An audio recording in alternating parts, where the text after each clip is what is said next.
ರದ್ದಾಗಿಲ್ಲ. BPL card ರದ್ದಾಗಿಲ್ಲ, APL card ರದ್ದಾಗಿಲ್ಲ. ಇದು ರಾಜಕೀಯವಾಗಿ ಅವರು ಮಾತಾಡ್ತಾ ಇದ್ದಾರೆ.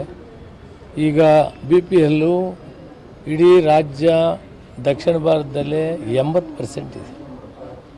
ಇದೇನು ಕೆಲವರು BPLಗೆ ಅರ್ಹರಲ್ಲದವ್ರು ಇದ್ದಾರೆ, ಅದನ್ನು ತೆಗೆಯೋ ಕೆಲಸ ಮಾಡಿದ್ದೀವಿ. ಅವ್ರನ್ನ APLಗೆ ಹಾಕ್ತೀವಿ, ಅವ್ರು ರದ್ದು ಮಾಡೋದಿಲ್ಲ.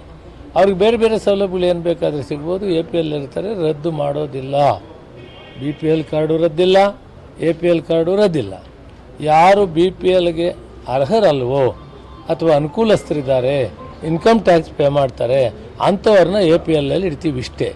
ಇವತ್ತು ತಮಿಳುನಾಡು, ಕೇರಳ,